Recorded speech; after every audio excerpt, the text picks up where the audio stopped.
ಎಲ್ರಿಗೂ ನಮಸ್ಕಾರ. ಬನ್ನಿ ಇವತ್ತು ಒಂದು ವೆಜಿಟೇಬಲ್ ಸಾಗು ರೆಸಿಪಿನ ನಿಮ್ಮ ಜೊತೆ ಶೇರ್ ಮಾಡ್ಕೋತಾ ಇದ್ದೀನಿ. ಇದು ಅನ್ನಕ್ಕೆ, ಚಪಾತಿಗೆ, ಮುದ್ದೆಗೆ, ದೋಸೆ, ಇಡ್ಲಿ ಎಲ್ಲದಕ್ಕೂ ಸೂಟ್ ಆಗುವಂತಹ ಒಂದು ವೆಜಿಟೇಬಲ್ ಕರಿ. ಬನ್ನಿ ಇದನ್ನು ಹೇಗೆ ಮಾಡೋದು ಅಂತ ನೋಡ್ಕೊಂಬರೋಣ. ಇಲ್ಲಿ ನಾನು ಹೂಕೋಸನ್ನು ಉಪ್ಪು ನೀರಲ್ಲಿ ಹಾಕಿ ಒಂದು ರೌಂಡ್ ಕುದಿಸಿ ಇಟ್ಕೊಂಡಿದ್ದೀನಿ. ಆಮೇಲೆ ಎಲ್ಲ ವೆಜಿಟೇಬಲ್ಸು ಟೊಮ್ಯಾಟೊ, ಈರುಳ್ಳಿ, ಕ್ಯಾರೆಟ್, ಬೀನ್ಸ್ ಎಲ್ಲ ಕಟ್ ಮಾಡಿಕೊಂಡು ತಗೊಂಡಿದ್ದೀನಿ.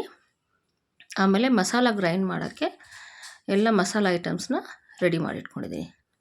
ನನ್ನ ಚಾನಲ್ನ ಯಾರು ಹೊಸದಾಗಿ ನೋಡ್ತಿದ್ರೆ ದಯವಿಟ್ಟು ಸಬ್ಸ್ಕ್ರೈಬ್ ಮಾಡ್ಕೊಂಡು ನೋಡಿ, ಮತ್ತು ನನ್ನ ಚಾನಲ್ನ ಎನ್ಕರೇಜ್ ಮಾಡಿ, ಹೆಚ್ಚೆಚ್ಚು ಶೇರ್ ಮಾಡಿ ಅಂತ ಕೇಳ್ಕೊತೀನಿ. ಬನ್ನಿ ಇವಾಗ ಸ್ಟಾರ್ಟ್ ಮಾಡೋಣ. ಫಸ್ಟು ಒಂದು ಬಾಣಲಿನ ಒಲೆ ಮೇಲೆ ಇಟ್ಕೊಂಡು 1-2 ಟೇಬಲ್ ಸ್ಪೂನ್ ಆಯಿಲ್ ಆ್ಯಡ್ ಮಾಡ್ಕೋಬೇಕು. ಆಮೇಲೆ ಮೊದಲಿಗೆ ಒಂಚೂರು ಈರುಳ್ಳಿ ಹಾಕ್ಕೊಳ್ಳೋಣ. ಇದು 1 ಈರುಳ್ಳಿ ತೊಗೊಂಡಿದ್ದೆ ಅಷ್ಟೇ ನಾನು. 1 ಈರುಳ್ಳಿ ಹಾಕಿ ಟ್ರಾನ್ಸ್ಪರೆಂಟ್ ಆಗೋವರೆಗೂ ಫ್ರೈ ಮಾಡಬೇಕು. ಅದಾದಮೇಲೆ ಕರಿಬೇವು ಸೇರಿಸ್ತಾ ಇದ್ದೀನಿ. 2 ಟೊಮೊಟೊನ ಈ ಥರ ಮೀಡಿಯಮ್ ಆಗಿ ಸ್ಲೈಸ್ ಮಾಡ್ಕೊಂಡಿದ್ದೆ, ಅದನ್ನು ಕೂಡ ಸೇರಿಸಿ ಫ್ರೈ ಮಾಡ್ಕೊತಾ ಇದ್ದೀನಿ. ಈಗ ಕ್ಯಾರೆಟ್ ಮತ್ತು ಬೀನ್ಸ್ನ ಸೇರಿಸ್ಕೊತಾ ಇದ್ದೀನಿ. ಎಲ್ಲದನ್ನೇ ಸೇರಿಸಿ ಚೆನ್ನಾಗಿ ಫ್ರೈ ಮಾಡ್ಕೋಬೇಕು ಎಣ್ಣೆಲೇ. ಸ್ವಲ್ಪ ಉಪ್ಪು ಹಾಕೋತಾ ಇದ್ದೀನಿ, ಬೇಗ ತರಕಾರಿ ಬೇಯಲಿ ಅಂತ. ಉಪ್ಪು ಹಾಕ್ಕೊಂಡು ಒಂದು ಚಿಟಿಕೆ ಅರಿಶಿನದ ಪುಡಿ ಸೇರಿಸ್ತಾ ಇದ್ದೀನಿ. ಎಲ್ಲದನ್ನು ಹಾಕಿ ಚೆನ್ನಾಗಿ ಮಿಕ್ಸ್ ಮಾಡ್ಕೋಬೇಕು. ಎಣ್ಣೆಲಿ ಒಂದು ಸ್ವಲ್ಪ ಫ್ರೈ ಆಗಬೇಕದು. ಕೊನೆಗೆ ಬೇಯಿಸಿಟ್ಕೊಂಡಿದ್ವಲ್ಲ, ಬೇಯಿಸೋದು ಅಂದರೆ ಸುಮ್ಮನೆ ಒಂದು ಬಿಸಿ ನೀರು ಕುದಿನಲ್ಲಿ 1 ಕುದಿ ಬರೆಸಿ ತೆಗೆದಿಟ್ಕೊಂಡಿದ್ದೆ, ಉಪ್ಪು ನೀರು ಹಾಕಿ. ಹೂಕೋಸನ್ನು ಇದಕ್ಕೆ ಸೇರಿಸಿ ಎಲ್ಲನೂ ಚೆನ್ನಾಗಿ ಮಿಕ್ಸ್ ಮಾಡ್ಕೋಬೇಕು. ಚೆನ್ನಾಗಿ 1-2 ನಿಮಿಷ ಈ ಥರ ಎಣ್ಣೆಲೆ ಫ್ರೈ ಮಾಡ್ಕೊಳ್ಳಿ ಫಸ್ಟು ಎಲ್ಲ ವೆಜಿಟೇಬಲ್ಸ್ನ. ಈಗ ಒಂದು ಅರ್ಧ ಕಪ್ಪಷ್ಟು ನೀರು ಹಾಕಿ ಲಿಡ್ನ ಕ್ಲೋಸ್ ಮಾಡಿಟ್ಬಿಡಬೇಕು. ಅದೆಲ್ಲ ಬೇಯಬೇಕು ಚೆನ್ನಾಗಿ, ಇಲ್ಲಾಂದರೆ ಹಸಿ ಬಿಸಿ ಆಗಿಬಿಡುತ್ತೆ ತರಕಾರಿ.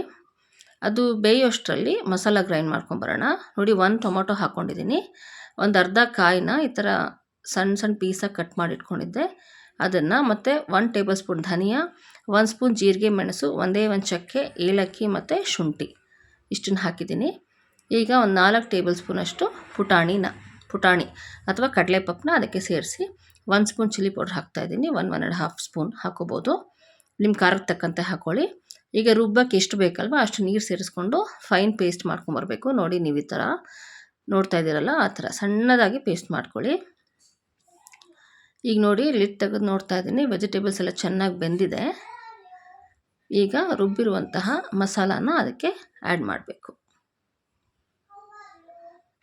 ನೀವು ಈ ಟೈಮಲ್ಲಿ ನೋಡ್ಕೊಳ್ಳಿ ನಿಮ್ಮ ಕನ್ಸಿಸ್ಟೆನ್ಸಿ ಹೆಂಗೆ ಬೇಕು ಹಾಗೆ. ಬರೀ ಚಪಾತಿಗೆ ಅಂದರೆ ನೀವು ಸ್ವಲ್ಪ ಗಟ್ಟಿಗೆ ಮಾಡ್ಕೊಳ್ಳಿ.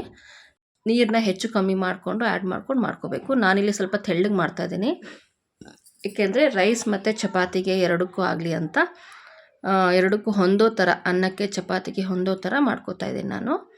ಮಸಾಲನೆಲ್ಲ ಹಾಕಿ ಎಷ್ಟು ಬೇಕಷ್ಟು ನೀರು ಸೇರಿಸ್ಕೊಂಡು ಒಂದು ಸ್ವಲ್ಪ ಮಿಕ್ಸ್ ಮಾಡಿ ರುಚಿಗೆ ತಕ್ಕಷ್ಟು ಉಪ್ಪು ಸೇರಿಸ್ಕೊತಾ ಇದ್ದೀನಿ. ಇವಾಗ ನಾನು ಒಂಚೂರು ಕಲ್ಲುಪ್ಪು ಸೇರಿಸಿ ನೋಡಿ, ಈ ಥರ ಎಲ್ಲ ಚೆನ್ನಾಗಿ ಒಂದು ಮಿಕ್ಸ್ ಕೊಟ್ಟು ಒಂದು 5 ನಿಮಿಷ ಸಣ್ಣ ಉರಿಲಿ ಇದನ್ನು ಕುದಿಸ್ಕೊಂಬಿಟ್ರೆ ಸಾಂಬಾರು ರೆಡಿ ಆಗುತ್ತೆ. ಕೊನೆಯಲ್ಲಿ ಒಂದು ಸ್ವಲ್ಪ ಪುದೀನಾನ ಸೇರಿಸ್ತಾ ಇದ್ದೀನಿ ಫ್ಲೇವರ್ಗೋಸ್ಕರ. ಹಾಕಿಬಿಟ್ಟು ಲಿಡ್ನ ಕ್ಲೋಸ್ ಮಾಡಿ ಸಿಮ್ಮಲ್ಲಿ ಇಟ್ಕೊಳ್ಳಿ. ಸಿಮ್ಮಲ್ಲಿ ಇಟ್ಕೊಂಡು ಒಂದು 5 ನಿಮಿಷ ಕುದಿಸ್ಕೋಬೇಕು. ನೋಡಿ, ಈ ಥರ ಚೆನ್ನಾಗಿ ಕುದ್ದು ಎಣ್ಣೆ ಎಲ್ಲ ಮೇಲೆ ತೇಲ್ ಬರಬೇಕು, ಆವಾಗ ಇದು ಚೆನ್ನಾಗಿ ಬೆಂದಿದೆ ಅಂತ ಮಸಾಲ ಎಲ್ಲ. ನೋಡಿದ್ರಲ್ವ, ಬಹಳ ಸುಲಭವಾಗಿ ಹೆಲ್ತಿಯಾದ ಒಂದು ಹಾಗೆ ಟೇಸ್ಟಿಯಾದಂಥ ಒಂದು ವೆಜಿಟೇಬಲ್ ಕರಿ ಅಥವಾ ಸಾಗು ರೆಸಿಪಿ ರೆಡಿ ಆಯಿತು. ಬನ್ನಿ ಇವಾಗ ಸರ್ವ್ ಮಾಡಿ ತೋರಿಸ್ತಾ ಇದ್ದೀನಿ. ನೋಡಿದ್ರಲ್ಲ ಎಷ್ಟು ಸುಲಭವಾಗಿ ಮಾಡ್ಬೋದು ಅಂತ.